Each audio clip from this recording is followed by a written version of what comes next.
Do you want to get started? Yeah, that's fine. Yep. Just check everyone's nice. All right. Welcome everybody. This is the Improve Your Body, Improve Your Swing webinar, hosted by Tina Maio and Matthew Griffin. In the chat today, just let us know if you're a practitioner, a golfer, a coach, exercise physiologist, PT, whatever, just so we know who we've got here today. Our two speakers are going to be Tina Maio from Coburg Osteo and Matthew Griffin, who's a professional golfer on the Japanese circuit, and very nice of him to give up his time this morning to speak with us. The webinar will be recorded for everybody, so we can have that for later reference. And today, Matt and Tina are going to go through golf routines, pre and post playing, all aspects of being a professional golfer. And I'll pass it over to Tina and Matt. Thanks, Adam. So Adam's also our moderator today. So if you have any questions, feel free to use the chat, and Adam will read the questions out to us. So whether they're for myself or for Matt, we're happy to answer any questions you may have. Okay, so thank you all for joining us. We've been overwhelmed with the response we've had actually to this webinar, which was a bit of a last minute thing once we found out that golf was allowed to go back, and everyone's been really excited about playing. So we thought it's really important to just sort of educate people a little bit about looking after your body. And we know that the biggest cause of golf injuries is if you've actually had an absence from the game for 4 weeks or more. So that's been obviously forced upon us. But with that being said, a lot of people are in that category. So to hopefully save some people some injuries and give them a little bit more understanding about why it's important to prepare your body, this is why this has come about. So thank you to everyone who's come along today. So I'm going to start off with talking about the importance of physical preparation. So a golf swing is really a highly athletic, physical and complex skill. You probably couldn't find many other things that you do that involve so many small components that make up a really big movement. So every part of your body is involved. So from your feet through to your ankles, all the way up to your head and neck and your fingertips, you're using every muscle, every joint in your body when you're performing a golf swing. So it's a very complex skill, but in saying that, there's also lots of things that can go wrong with it as well. There's hundreds of motor patterns firing in a sequential order, or there should be. Okay, so it requires a balance of mobility, stability, strength, and motor control.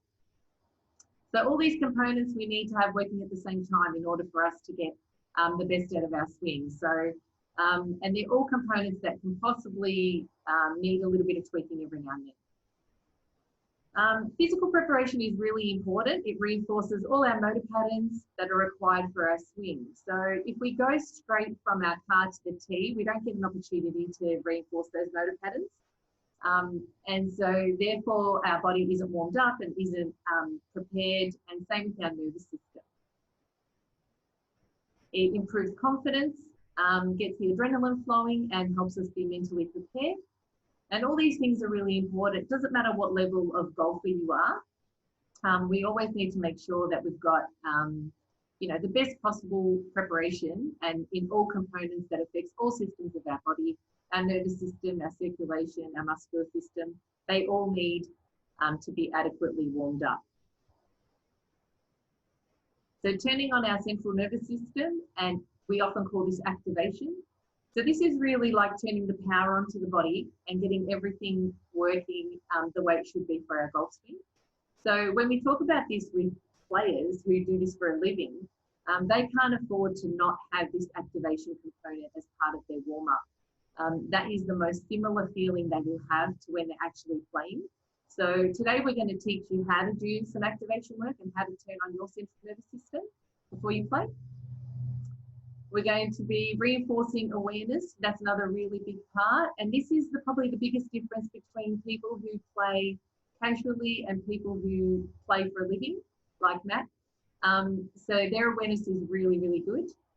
And improves efficiency. So the only way we can be efficient is obviously if we've got everything working nicely together and all the systems are ready to go, and then we become very efficient with whatever movement we're doing. So that could be running, walking, cycling, doesn't really matter. But in this case, we're talking about our golf swing. So when we see the professional golfers, then they make it look so easy and so fluid. They're very efficient with their swing. So also going to be talking a little bit about how that feels and what that means.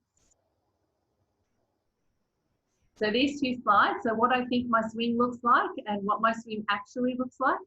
So obviously, you know, when we talk about awareness, you know, maybe the gentleman in the picture below isn't maybe as aware of his body and of what he's actually doing. So sometimes we've got to work with what we've got. So genetics often play a big part in what our swing will look like. So it's often, you know, I often say to people, you know, not to be so hung up on, you know, trying to look like a professional when your body's actually nothing like a professional. So, so I think sometimes having video for reference is a really good idea.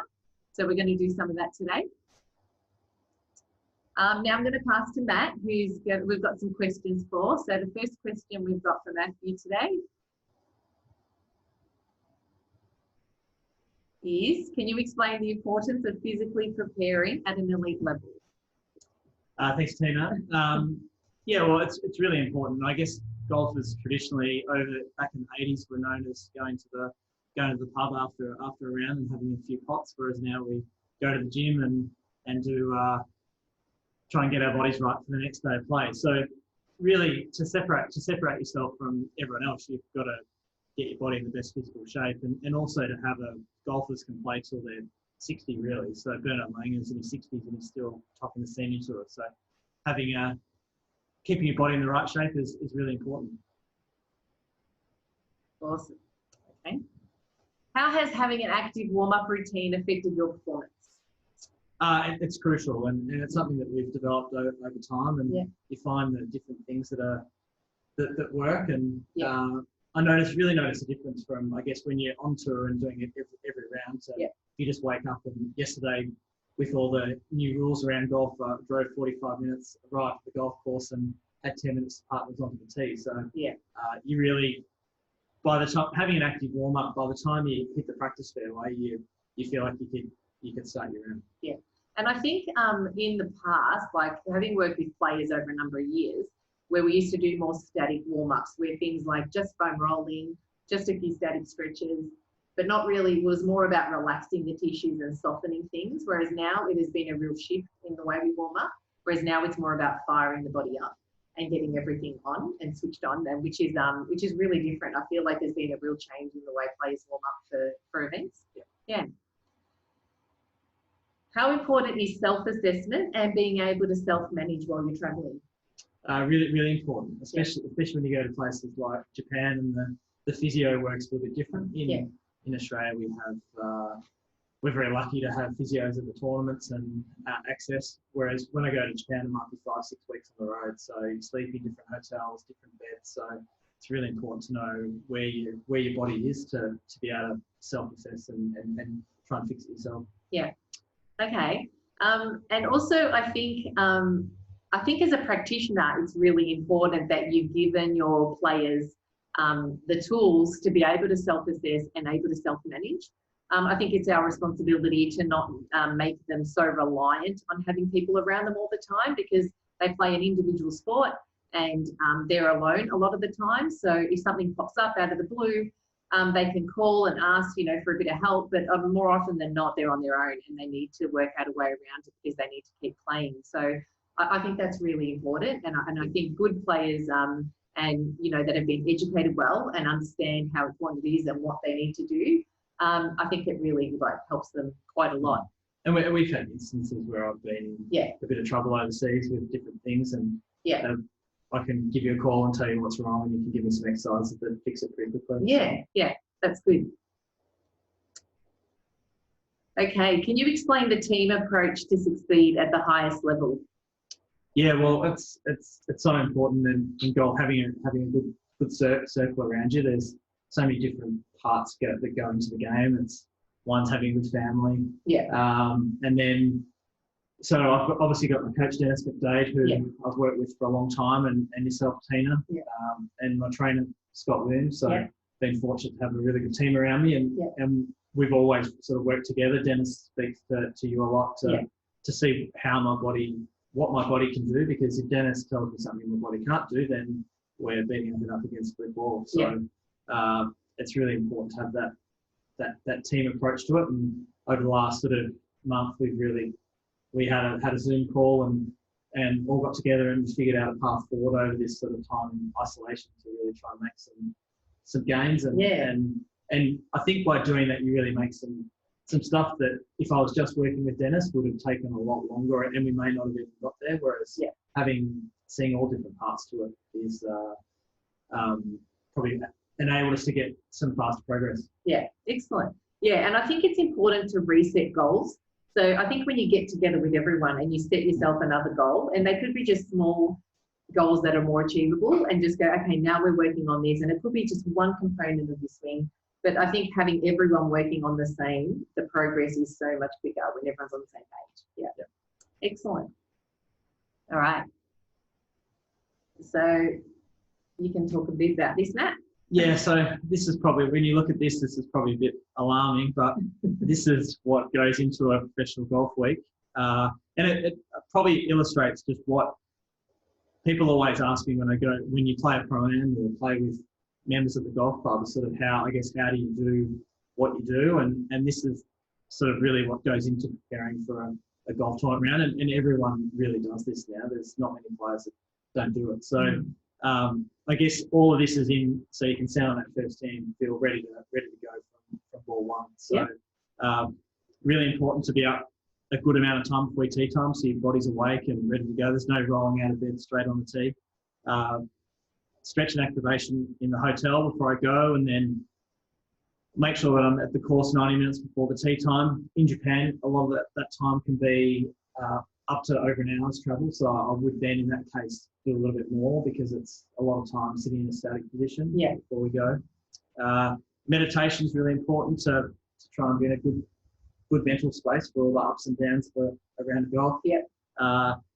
And then we do then go into that stretching activation just before we go out. So really that is more about sort of a little bit of stretching, but mostly sort of getting the body ready, fired up, and even getting the heart rate up ready to get out and into it. And then have the warm up, and then step to the tee, and hopefully we've got it all right. Yeah. Excellent. The other thing, nutrition is probably a real key. And coming back yesterday from my first game of golf, I sort of probably didn't plan it out as well as I should have. If I wanted to play really well, it was more about going out for fun. But I noticed after sort of 6.5 weeks off, I didn't eat enough on the course, and I lost my last two drives, the last two holes. So went from 4 under even pretty quick. So it just shows how important it is. So I'll try and have a hydrolyte before the round, because when you're drinking a lot of water, it flushes the system. So that's so try to keep a bit in, and then it's about eating every 3 or 4 holes, eating bananas, good food, and then drinking constantly. So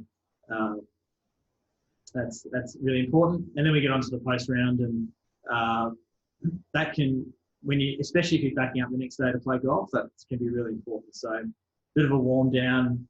If I've got any trouble, I'd head to the physio truck, and but ideally what we're doing avoids that. And then it's sort of back in the hotel, stretch, some more gym stuff. And then in Japan, the great thing, they have the saunas and hot and cold baths, which not sure whether until we get a vaccine for this, whether they'll be open again. But that's tough. Yeah, so it might be trying to find the ocean and go for a quick dip. Yeah. So just about the nutrition, I just wanted to ask. So, could you feel that you were becoming depleted, like yesterday when you played? Not that it was a competition. But just could you feel like was it more concentration was being affected, or what did you notice? Or was your body fatigued? Like, what were you feeling? A little bit of everything. I just find you sort of lose a bit of concentration. You start to feel as soon as you get that in your tummy that I'm hungry, it's something else that you think about. Yeah. And then just all your motor patterns that start to slowly sort of break down. And I'm sure it's sort of partly having not played for a long time, sort of drives the last thing to come back. But nutrition is really, and I really find it really important. So I just can't, if I'm hungry, I can't concentrate on what I need to do. Yeah, fair enough. And also I think I'm asking about the nutrition. So I'm just commenting because when blood sugar drops, your nervous system has a hard time basically processing. So concentration will definitely be affected if you do get to the point where you're actually feeling hungry. So the regular snacks are important while you're playing. Yeah, it's really, it's an easy thing to get right, and it's probably one of the most important things. Yeah. Okay, so if we talk about injuries in golf, so we often see the sorts of things we see. So over the years, we've been in practice for 20 years, so we see quite a lot of golf injuries. We see most of them are overuse injuries. So obviously you're doing a very repetitive movement. Quite commonly we see upper limb, wrist, elbow, shoulder injuries, things like that. Low back, very common. Some knee pain, some hip pain. So it really varies, but overuse injuries are really high. They'd be sort of top of the list. Well, we also see injuries from poor patterns of movement. So obviously if we're not moving well, we create, our biomechanics aren't great. So our bodies aren't designed to do certain things. So poor patterns will always end up as an injury. If we have physical limitations, so if we talk about our bodies have like a barrier, so the range that we have available. So sometimes, you know, if our range is, say this is our normal physiological barrier, and we need to work in our golf range a little bit out of that, then we're going to get pain because we're going to keep hitting into that barrier of tissues. So your body, you need to work within what your body will allow, so you don't get injured basically. If you've had a previous injury, obviously that already predisposes you to having another injury. So that's quite well documented. So even though you might feel like you've rehabilitated quite well, the fact that you've already had one already leaves you more at risk of having another one. Load, so we're going to talk a little bit more about this as well. So load is anything we're doing to put pressure on our body. And tissue capacity, so again, the tissues all have a capacity that they will tolerate. And we can build this capacity up. So by practicing, by training, by doing all the work on our bodies, we're working to improve that. And we're going to talk a bit more about that as well. And symptoms versus dysfunction. So sometimes where we feel the pain isn't actually where the problem is. So quite often in golfers, they'll come in and say, I have low back pain from playing golf. But the dysfunction is actually their hip might be quite restricted. So they can't actually rotate well through their hip. So they're overusing their low back, which isn't really designed to rotate to try and generate that movement. And therefore we end up with a bit of a problem there. So this image describes it pretty well. So if we load, and as I said before, they're mostly negative things. So practicing a lot, playing a lot, volume, intensity or frequency being quite high. If our recovery or our sleep is not quite where it should be. If our nutrition isn't adequate, if our workload, so, you know, potentially we might have a job that requires us to put a lot of load on our body, or we're doing a lot of sitting, that's still quite a lot of load through our spine. Or if we're carrying children, that was for you, Matt, that puts a lot of load on our body as well. So all these things that we do every day, and we don't really think about them as load. So all these things are like stresses for your body. And then we talk about capacity, some of the things that we can improve. Genetics we can't really control, but we need to acknowledge. So if you've got short arms or long arms or a short torso or long legs or short legs, so this will determine essentially how you move. So they're things you can't change, but you need to acknowledge that they're there. And sometimes we just need to accept and work with what people have. Tissue health is really important. So obviously the healthier you look after your body, the better your nutrition, the better the health of your tissues. So they generally respond better to treatment and to any adaptations you're trying to make by learning a new skill. Strength and stability, very important. Again, we can improve both of those, and it's never too late to try and make changes to strength or stability. So some people think they're too old to improve those, but that's not the case. Same with awareness. We can all be better with our awareness, especially in our golf swing. And we're going to talk about this today in our practice session. Motor control is our ability for our brain to control the movement. So again, if we've been injured, we lose motor control. As soon as there's pain in a position or in a movement, our control changes, and then we have to reteach that control after the pain is gone. So just because the pain is gone doesn't mean a problem is fixed. So again, motor control can always be improved. Same with mobility. Obviously, the mobility we have available in all our joints and spine. Our biomechanics, again, if we've had a previous injury, and ease. So ease is also something that we talk about a lot with golf, and that's purely because ease is something that we can change, and it's a feeling that we need to work on. So whenever you see those people who look really fluid, and the professionals that make, you know, a golf swing look so easy, they can find that point of ease more often. So, you know, the average person might get it, you know, 5 times around, where they feel like, gee, that swing was so easy, it felt so efficient, and there was a real, like, I felt no pressure in my body at all. So that's capacity, that comes under capacity too, and that's something that can be changed and improved. So we can always improve our functional capacity. Compensations, again, as osteopaths, we look for compensations in bodies all the time, and typically in golfers, where if someone who plays golf and needs some help from us, we look to see, can their body create mobility and stability from the right places? So generally, this is a very general rule that I've got in this picture here, but basically it sums up the importance of how important mobility is at the foot and ankle, stability around the knee joint, so all the muscles that impact the knee, so everything that crosses the knee joint helps stabilize that. The mobility in the hip joint is really important, and stability in our low back. We're talking about mobility of our spine through our trunk, so not just our spine, but also through our rib cage, through our diaphragm, through the front of our body as well. And stability around the neck and the upper back. So if we have areas of our spine that are, for example, say our hips are not mobile, so we've got stable hips, we need to get mobility from somewhere else. So then we try and get it from the low back or from the knee. So quite often people with knee pain, it's a problem because they're not mobile through the hips, so therefore they're trying to get too much movement through the knee joint. So if you're trying to rotate through a knee which isn't designed to rotate, you're going to get knee pain.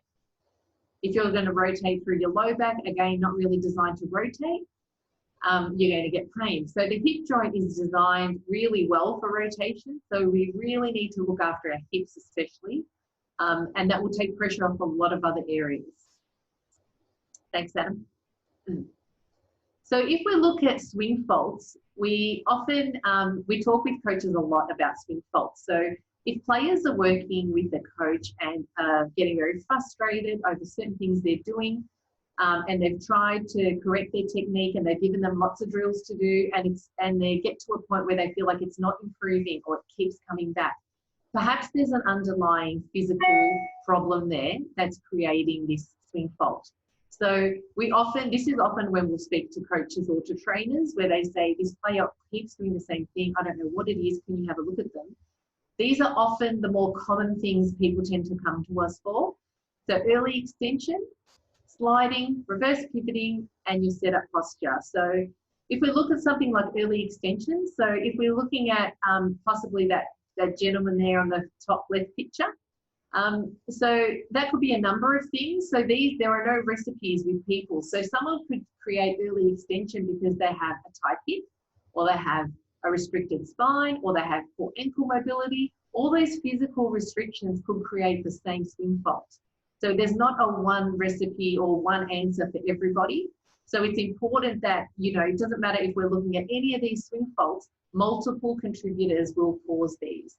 And that's why it's really important to work with a coach and have someone sort of guide you and try the technique. If it's not technique or you're feeling like you can't get on top of it, then perhaps have your body assessed and see if there's a physical problem.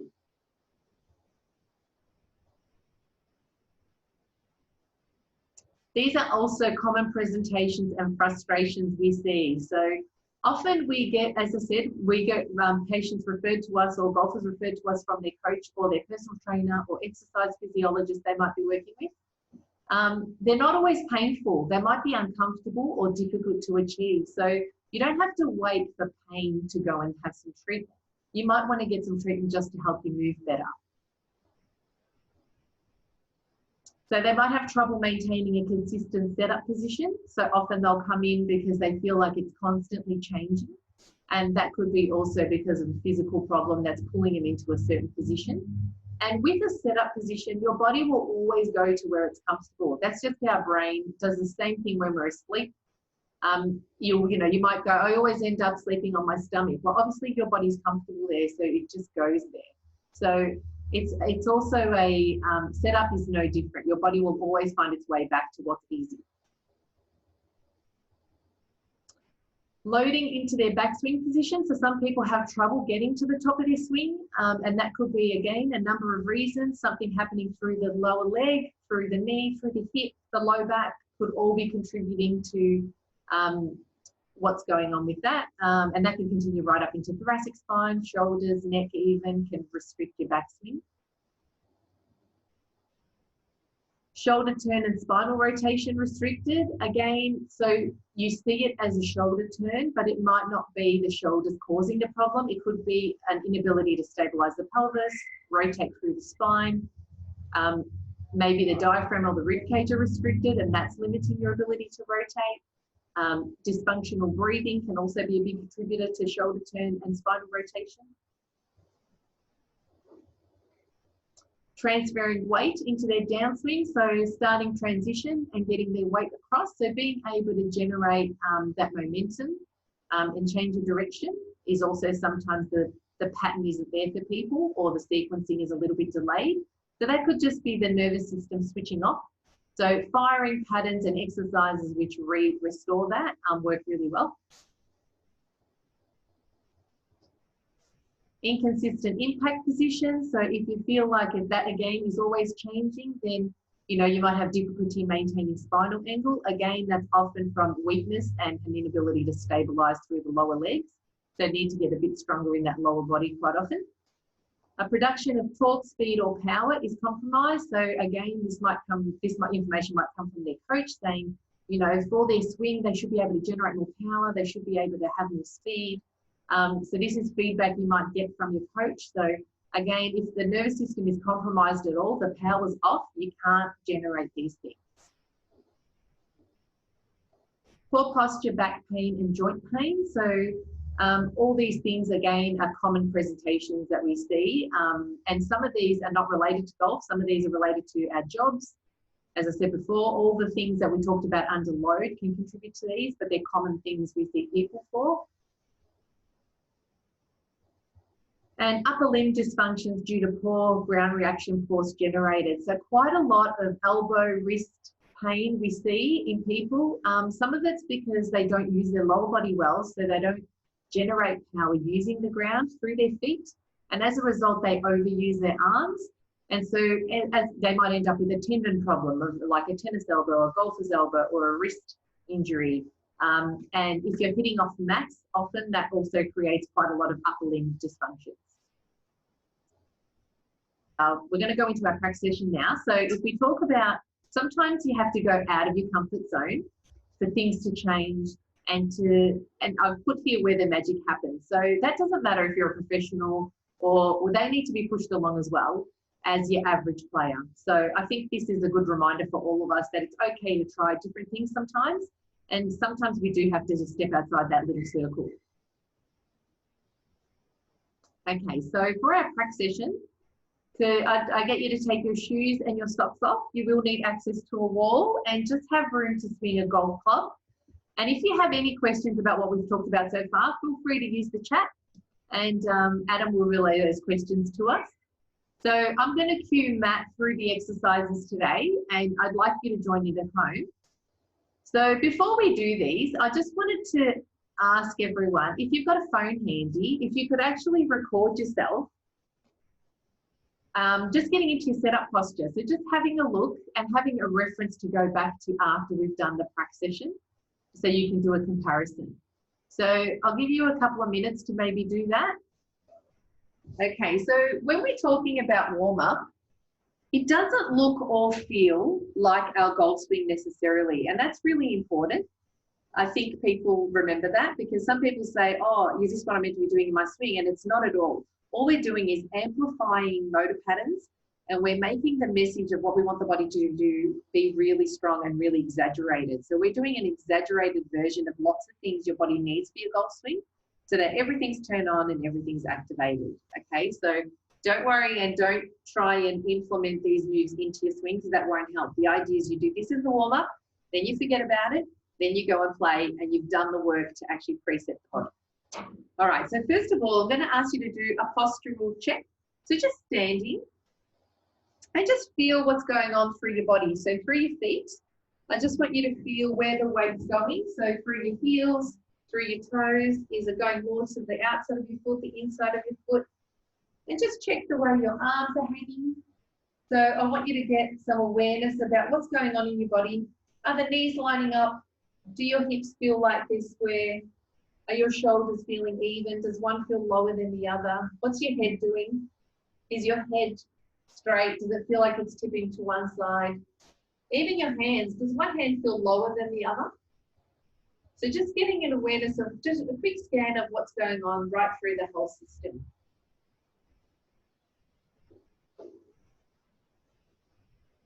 So what's wrong with me? What are you feeling, Matt? I'm just feeling a little bit like my hips are a little bit out, so I've got more weight on my right toe and left heel. Yep. Yeah. So that's a common finding. So if you're a right-handed golfer, you might feel the right toe, the right toe has got more pressure and the left heel has got more pressure. And what that often means is there's a bit of rotation through the pelvis, a bit of rotation through the shoulders. So sometimes we call that like the pelvis being a little bit open, meaning it's facing the target. And as a result, you might end up with shoulders that rotate the opposite way. So you end up with shoulders that are closed. So you're shutting yourself off. So that twisting pattern is something we see really commonly in golfers, but making Matt or making anyone think about that is really important, because they can sort of pick up what's going on with me today before I even have a club in my hand. So that's really important. So the second thing I want you to do is a free squat. So can I get you to just have your arms out in front? Great. And just do a squat just to where you're comfortable. Good, and come up. Do it again. Do 3 of those and just have a feel of what do you feel in your body is actually stopping you getting down a little bit further. Where do you feel like the handbrakes are? What won't allow you to move freely? So I can feel that just in my, as I go down in my sort of right QL. So the low back, yeah. Low back. So can you face the wall, Matt, just so we can see side on what that looks like? And just hold it at the bottom. Okay, so more through the low back, you're feeling tight. Yeah. Okay, good. Come up. So that's a good way to screen yourself, and just quickly check feet, ankles, knees, hips, spine. So that's as a test for yourself to sort of pick up what's tight today. That's a good way to start. Okay, so now I'm just going to get you to just touch your toes, Matt. So just bending forward, reaching down for your toes. So everyone at home doing the same. Again here, what's stopping you getting further there? Do you feel restricted through your spine, through the hips, through the hamstrings, the calves, coming up? So nice and easy, do that again. So I'll get you to do about 3 of those, and just again, get some feedback. What's going on through your body? What are you feeling? So again, Matt, where did you feel that's most restricted? A little bit through that right QL Same. again, and yeah, a little bit through the hamstrings. Yeah. Okay, so that's pretty good there. He can get his hands all the way down to the floor with straight legs. That's pretty good for most people. So you only need to go to where you're comfortable. So we do refer to that as a toe touch exercise, but you don't have to actually touch your toes. So just allowing the spine to roll down into that position is sort of asking for mobility from all the segments of your spine and from the hip. Okay, so now we're going to move to the wall. So Matt, can I get you to go up against the wall? And we're going to go into a calf stretch. Yep. So, yep, nice, just lunging towards the wall, so you can just move that foot forward a little bit more. So keep your back heel down on the floor, stretching through that back calf, and make it dynamic. So we're just going to lunge in and out, just teasing that back calf. And get an awareness of what that feels like through the ankle, through the calf muscle. So just going to do a few of these. And remember how this feels. Swapping sides, I'm going to do the same on the other side.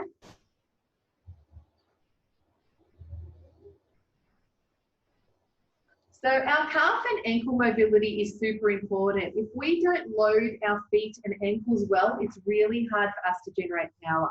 A lot of players don't think that it's that important, but that ability to actually push their feet into the ground and work against the ground, and then to have that power come up through their body and out, is really crucial. So this is probably, the ankle and foot mobility is really important. If you don't currently do this, you really should start. So let's go into our leg swings. So from here, want to make sure the feet and ankles, and some of us might get sore feet from playing golf. So this is another really good warm up for our feet. So we're going to go into a leg swing. So as you can see, Matt's doing there. So he's standing on his right leg, swinging his left leg across. And I want you to see, if you can see the movement going through his foot here, through his shin, through his hip. So the movement through the foot, the toes stay down, the heel stays down, but the midfoot is moving. So you should feel like as you swing that leg across, your arch is lifting up off the floor and it's creating. So Matt, can you get into your top of your backswing for me, please? Just in that position. Okay, so if we look at what his right foot's doing here and his ankle and his shin, we're creating that same spiral for that warm-up exercise we just did that. Yeah. So if you can go do the left side now, so swap sides. So this is reinforcing the pattern we want through the foot, the ankle, the shin, the knee, and the hip. So this is now for his follow through. We want this leg to do the same thing when we follow through. We need the foot and ankle to give us that mobility. And if they don't have it, we'll often get pain on the outside of our knee or the outside of our hip because the foot and ankle aren't doing their job. We're having to recruit it from somewhere else. Cool. Okay, so shoulder taps. We'll go get some more. So these shoulder taps, you can adjust how far you are from the wall. So the closest you are to the wall, the easier they are. So to start off with, push into the wall with your hands. So this requires you to activate through the shoulders and the muscles all around the shoulder blades. So Matt, I can get you to step back. So then you can step back a little and you can alternate your shoulder taps here and do the same thing. It requires a lot more trunk control and stability. And you can go all the way down to something lower like a Swiss ball, and you can work your way down to the floor and do the same thing where you're having to really try and anchor, so let your hips drop a bit more. This will challenge you. Go there, Matt. Nice. That's really good. So again, just to fire up all the muscles that stabilize the trunk. Well done. That's great. Okay. So with your back to the wall now, we're just going to do some more slides. So this is a good posture check. So standing up against the wall, ideally you can get your elbows back and your wrists and your hands back. So try not to have a huge arch through that low back. Try to push as much of your body onto the wall as possible. So nice and easy, I'm going to slide up and down. Good.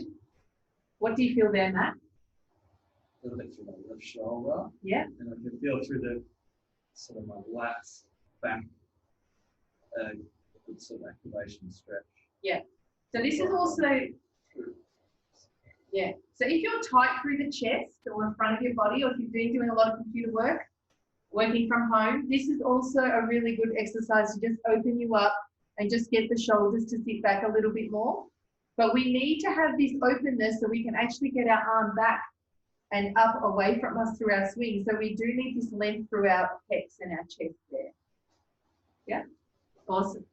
Okay, and the hip hinge. So this next exercise is really important. Actually, I'll get you to get into your setup position at the moment and just check how you're feeling after we've done the foot and ankle work. And just recheck your setup and just see how it feels now compared to what you had before. Do you feel any different, Matt? Yeah, I can feel that my legs are a lot more activated. And that goes all the way through up. So it kind of starts from the feet and then moves all the way up through the body. Yeah. So I feel like I've got a good, strong, I guess the ground force is really good. So through my legs is, which will allow me to make a good full turn and get back. Good. All right, let's work on hip hinging. So again, so with your back to the wall, yeah. So I'm going to get you to place one foot in front of the other. Good. Now bring your back foot out so your feet are shoulder width apart. Now find the wall with your hands. Good. Can you lean your hips into the wall? Great. Now head up, looking at me. Good. Can you turn your hands up this way, thumbs up? Great. So as soon as you do that, you should feel all the muscles working from the neck, all the way down the spine, all the way into the low back, all the way into the hips. And hamstrings should be nice and stretchy there too. Can you feel them? Yep. Good.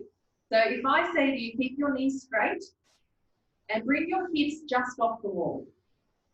Keep them as close to the wall as you can, yep, without touching. Keep turning those thumbs up and keep breathing. So everyone at home too, making sure you're not holding your breath, breathing in and out. I want you to hold it here for 5 breaths. Keep looking up, keep squeezing those shoulder blades, keep turning those hands up.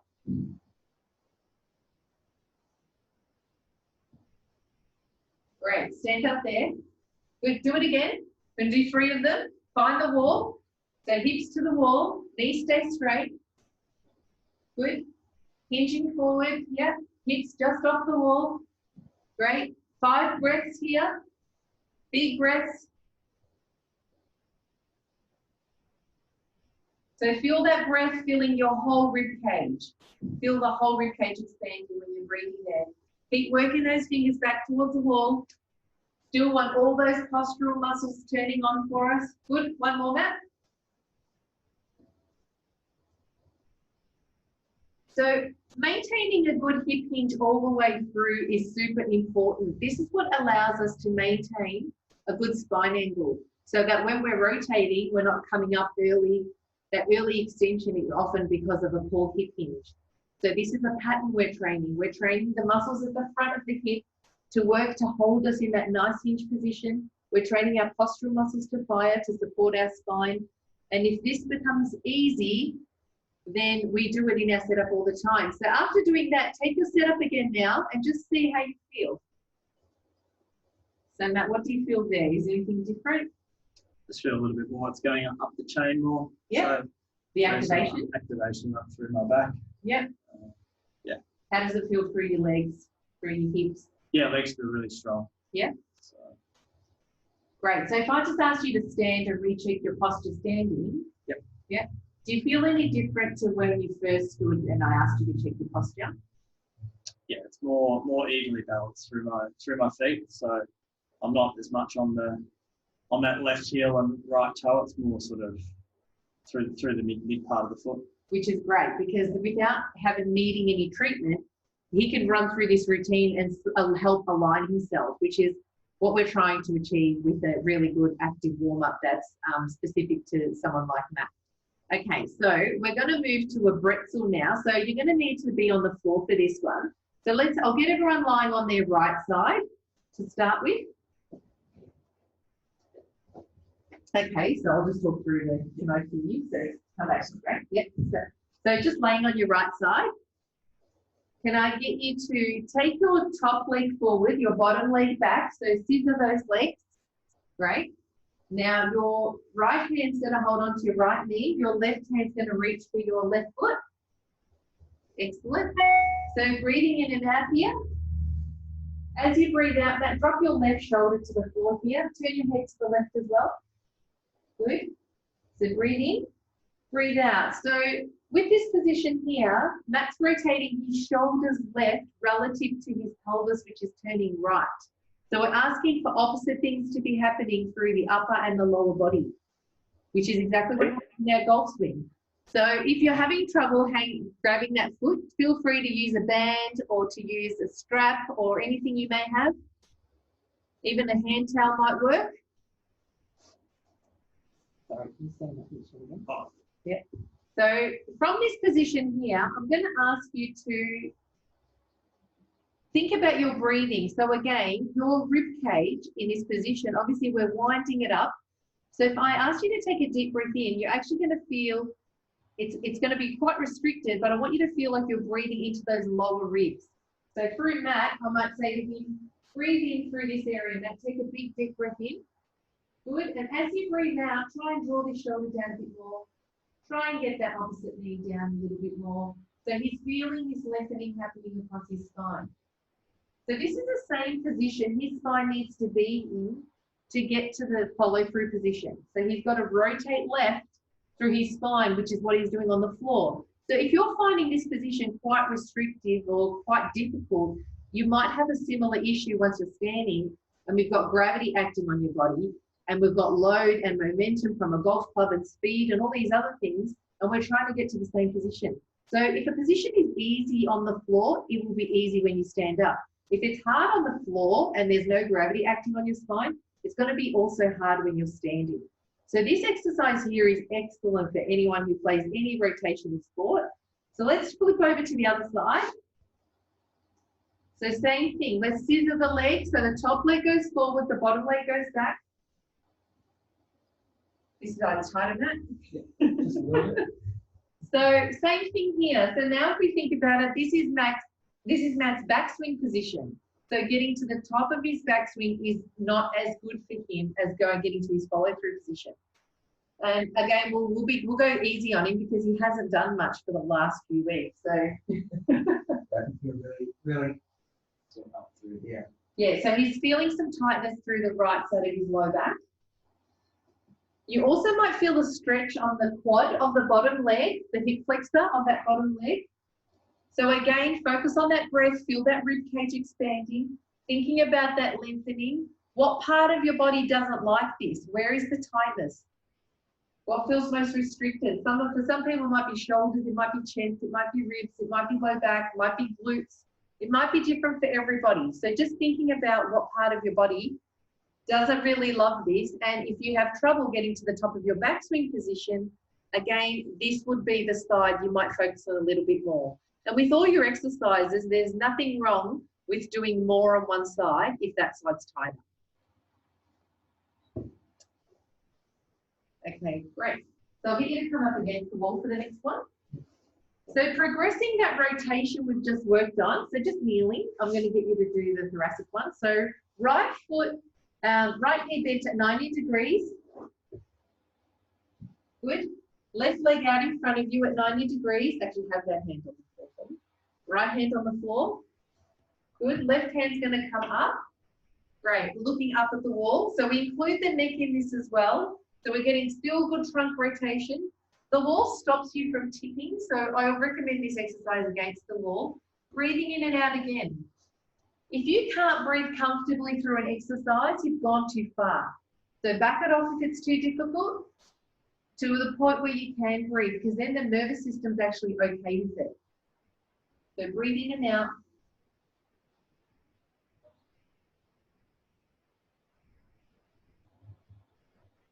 Good. Bigger breath. Okay, great. So let's rotate over. We're going to do the same on the other side. So the knee that's closest to the wall goes down on the floor. And the opposite leg, yeah, out in front, 90 degrees, same thing. Breathe in and out. So you can lean on the wall to help you.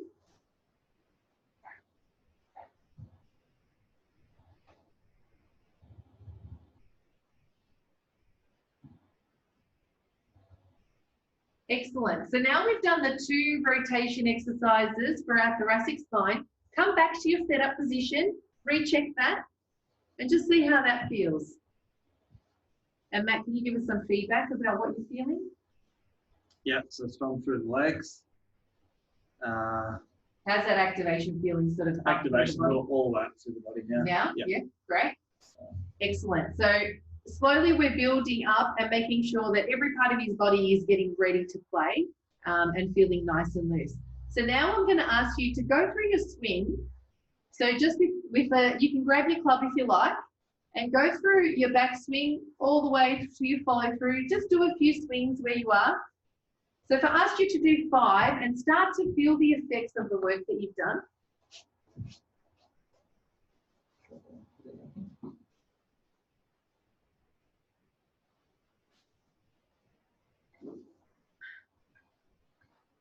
How's that feeling, Matt? Good. Probably feels, I would say if I had a limited amount of time, I'd be better doing this than going to the range and hitting balls before I start. That's great. Awesome. Okay, so now I want you to get to the top of your backswing and hold it there. Good. And now, can I get you to just do a little squat for me, up and down? Just a little half squat. Good. Great. So I want you to do at least 5 of these. And I want you to feel that the knees pulling out away from you. So we're exaggerating everything, remember? We don't need this much squatting normally. But I'm exaggerating because I want you to feel your right glute working. I want your knee to be pulling out towards me. I want your shin rotating towards the side there. I want the arch lifting off the floor. I want all this torque and all this torsion all the way up from the ground, all the way up to the hip, through the spine. And to exaggerate it even more, I'm going to say chest out. And do the same thing. Stand very tall, look up, look up. Do the same thing. That will amplify what you're asking from the spine, from the hip, all the way through that leg. Okay, great. Excellent. Come back and let's do the same thing with our follow through. So get to your follow through. Hold it there. Now do the same thing. Half squat. Great. So feel that torque again from the foot. Feel that foot into the ground. Feel your shin rotating. Feel your knee. Feel your hip. That big spiral all the way up the body. Excellent. And that left glute should be really working there for you. Feel that turning on. Great. Okay, come back to your setup mat. So go through your swing again now after activating both your glutes, both your hips, and everything that attaches to the hip joint. From the ground all the way up to the glute and the spine, we've sent that message.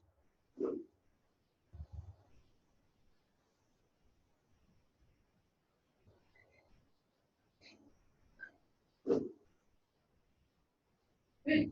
Yeah, feel okay? Yeah, Yeah, good. nice. So let's go arms overhead with your clock. So if I ask you to just do a step over, so if I ask you to step your left foot across your right foot, allow your right hip to push out to the side and your arms to go to the left. Good. So just getting all the tissues on the outside of the hip happy to be nice and long there. So come up. Good. And you can do that as a repetitive thing. So step the foot back in between. Good. And that's it. So step over and then. That's it. Great. Do that again.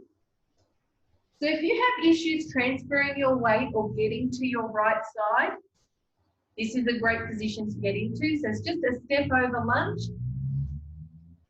Good. Let's go the other way. So if you have trouble transitioning and getting your weight across to the left, that's it. So go the other way. So step your foot over there. That's it. So transferring all your weight onto that left side. Great.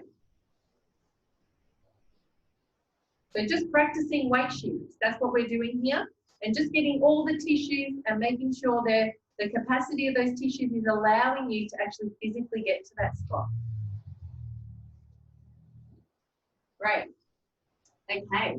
So we're coming on to recheck your setup now after having done that.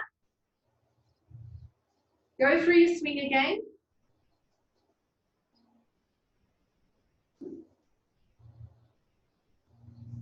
Looks so good. I'm a bit jealous. Okay, so let's do our squat and rotate. So to start with, we'll use the club with this one. So if you can just actually have the club in front of you. Yep. So I'm going to get you to hold your club and go into a squat. Good. And now rotate your hand up towards the ceiling, one hand at a time. Good. And come back. Alternate to the other side. Good. Keep sitting into your hips. Keep rotating side to side. So if you're feeling like this is quite comfortable, you can bring your hands down. You can drop the club. So can I get you to go a bit wider with the knees? Hands on the floor. Have your elbows in between those knees. Great. And now rotate up there. Excellent. So we're aiming to get that arm up nice and vertical, which Matt's doing. Go the other side. So again, this is an exaggerated version of what the body needs for a good follow through. And this is the exaggerated version of what the body needs for a good backswing. So having that nice alignment there. So if either of these if one feels a lot harder than the other, feel free to work one side a lot more. So if the ground's too far, you can press on something. You can hold something in front of you like a foam roller, or you can use your golf club, or you can just use your golf bag. Have something there that you can press on. Good, stand up there. Okay, so grab your club now. So that was the last one of the warm-up. So we finished with the squat and rotate. So getting to set up now.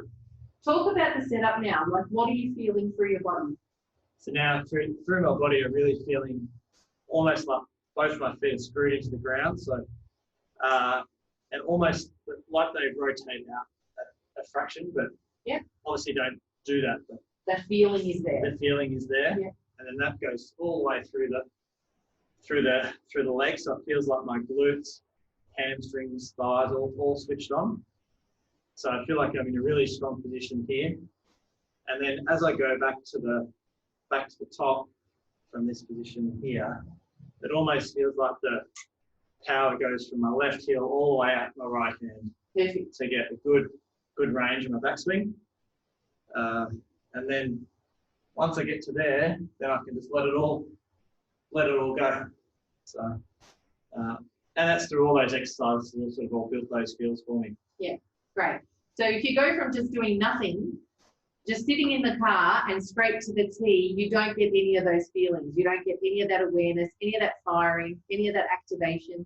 So all those things that Matt's talking about is super important.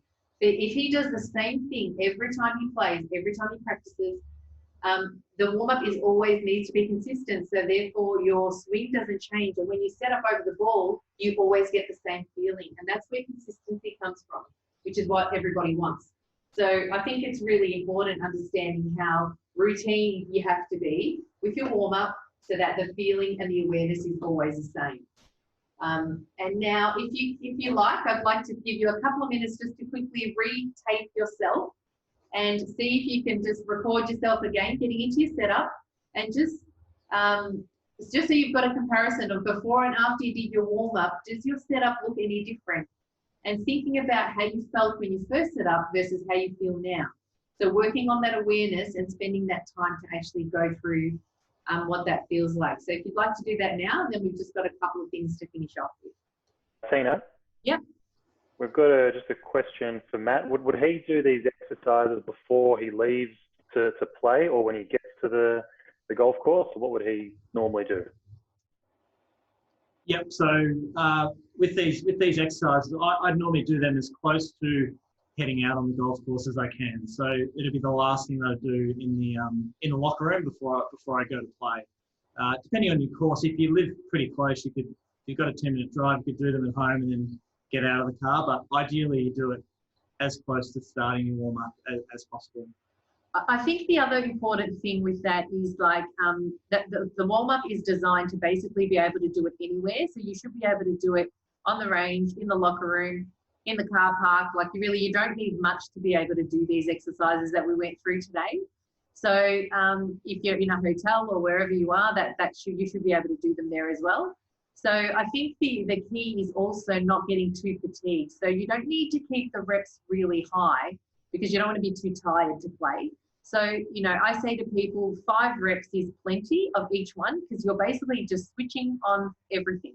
So you don't need to do lots of reps. If you wanted to do it as a workout for your golf, by all means, you could repeat these exercises and do like 3 sets of 10 of each exercise, and then you turn it into like a little workout. And you do that after a round though, so your body isn't too tired.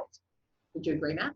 Yeah, definitely. Yeah, you just want to be ready to go. You do have 5 hours on the golf course to go, so you don't do it too much. And I would do in Japan. I would do more of these after the round as a bit of a workout if I'm limited going to the gym wise. So, and this can sometimes I would say doing this could substitute for hitting balls on the range. Ideally, if you can do both, you do both. But this should, after you've done this, should mean once you get on the first tee, you're ready to go.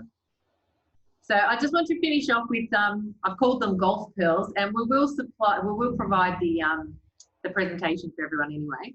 But I just wanted to reinforce a couple of things we talked about. So there's no recipe for the perfect golf swing, because everyone's so different. So it's quite, it really bothers me when people try to like pigeonhole people and say, oh, do these exercises, they're good for golf, or do, you know, a coach has like a recipe type model for teaching technique.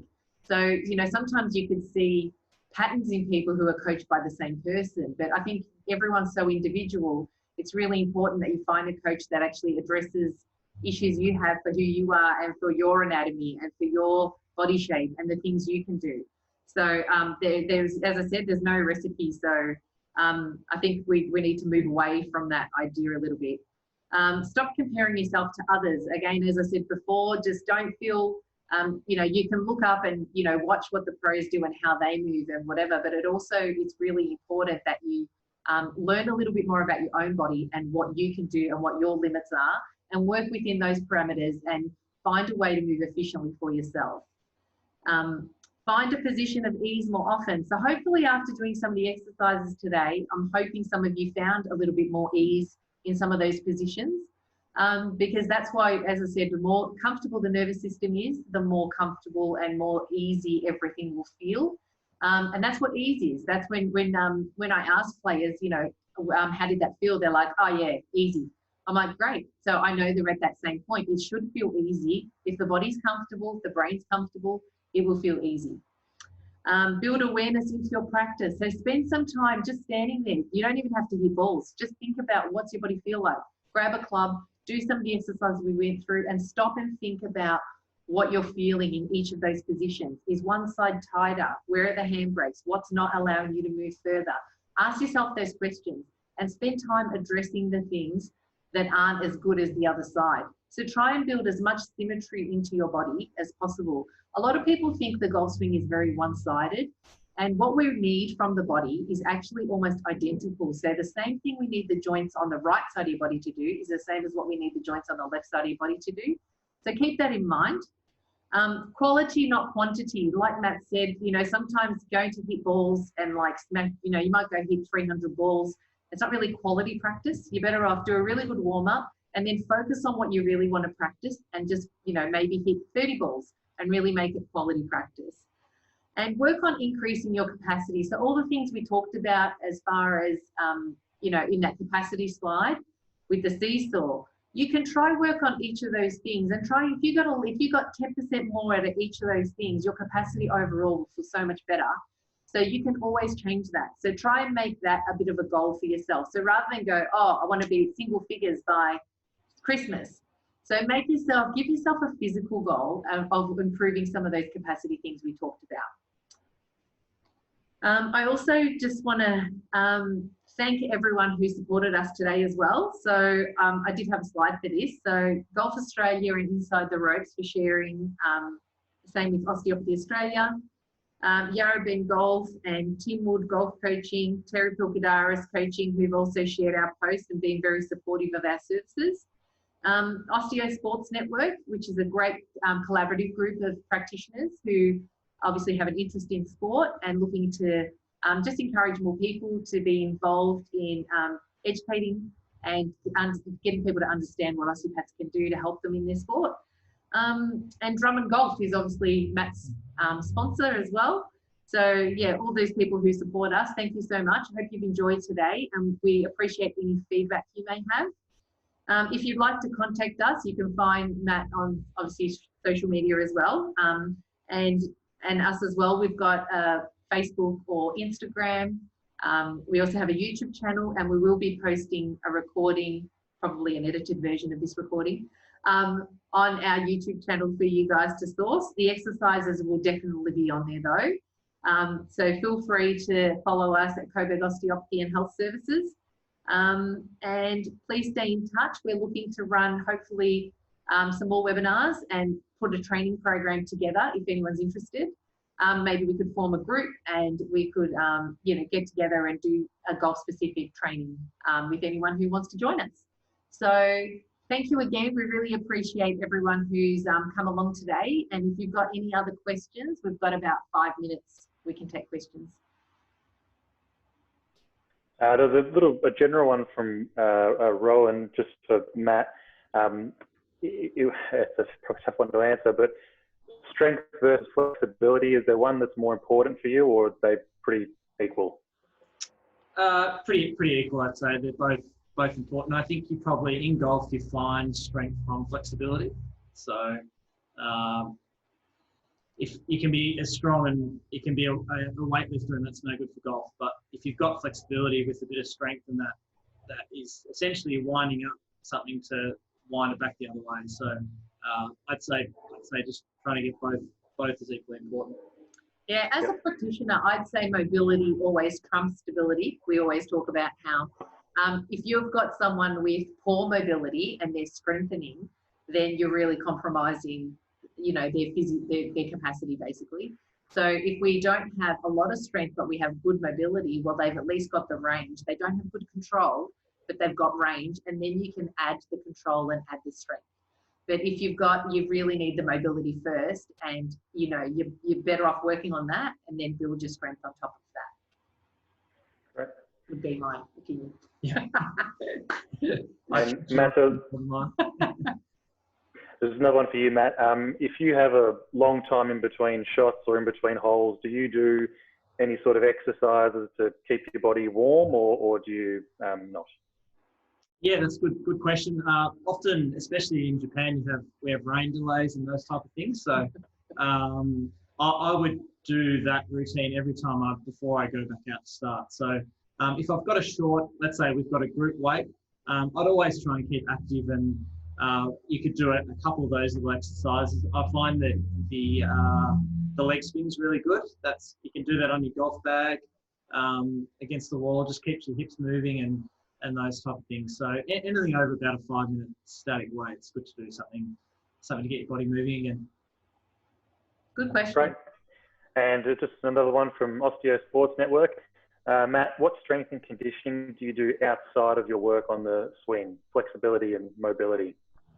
So yeah, a fair bit. So when I went through with Tina and Dennis and my coach, my other trainer, we've developed 3 programs. So I'd say I would spend on strength and stability training is probably up to try and get 4 to 5 sessions in a week. So up to sort of probably around 5-6 hours, and then you have your other, obviously, small activation stuff that you do, and sitting, stretching and maintenance. That be about right? Yeah. No, that's good. Yeah. There's another question just about pre-existing injuries, and if the exercises we did today can specifically help them. That might be a hard one to answer, but Tina, they're probably up to an individual consult, I'm sure, and get your body assessed if you have pre-existing injuries. That was more a general routine we did today. Yeah, totally. So yeah, the work we went through today was pretty much just to warm up everything that basically you're going to be using and the patterns that you're going to be using in your golf swing. So if you do have a pre-existing injury, you might need an individualized program, I'd recommend. So have your body assessed, and just to make sure you are on top of that, because otherwise, as I said before, having a previous injury leaves you open to having another injury. So I definitely say that that's something to keep in mind. But yeah, very sort of general today. And I'm hoping, you should be able to get through what we did today in about 10-15 minutes. So you don't need a long time, but it's the sort of thing, the more you do it, the easier it'll become, and the quicker it'll become, and the better your body will feel. I think I've got one more coming through. Matt, do you do any cardio? Is one of the questions. Yes, I'll probably do too much running from what Tina would like me to do. But yeah, cardio is important to keep you fitness, especially when we've been locked up at home, been doing more, and I've got a little 10-month-old at home, so we do lots of walking. So it's a good way to keep you occupied.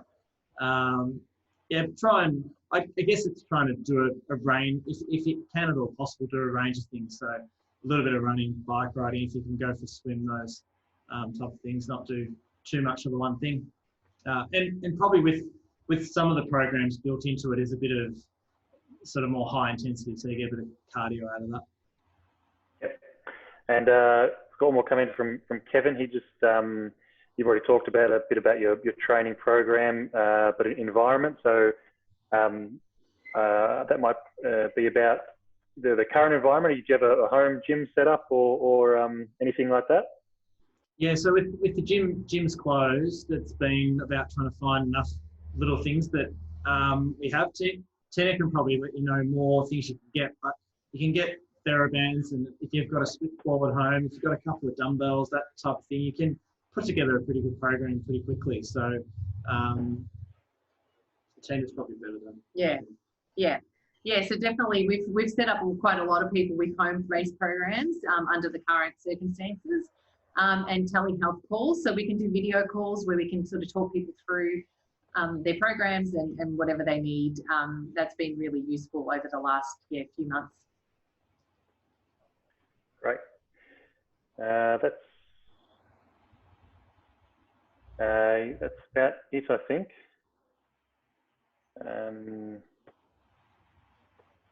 Yep. Any other questions, guys? Anything else you want to add? The only thing I'd add, it's sort of, sometimes this can be a little bit not overwhelming, but anything, if you can do anything, it's better than nothing. So,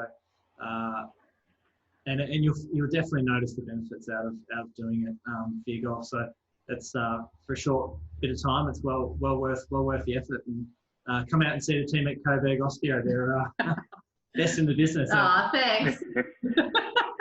I didn't tell him to say that. So one last one to come through, Tina.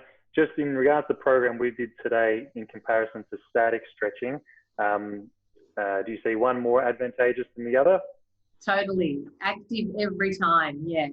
So there's a real move away from static stretching, only because the golf swing's so dynamic that the static stretching isn't similar enough. So to get the blood flow, to get the nervous system response that we need, the active works so much better. So you'd find every professional out there now doing active work. Great. I think that's it. Great. Okay, thank you everyone again for joining us. If you've got any feedback, feel free to email us, so info@coburgosteo.com.au, and we look forward to seeing you all soon. Thanks.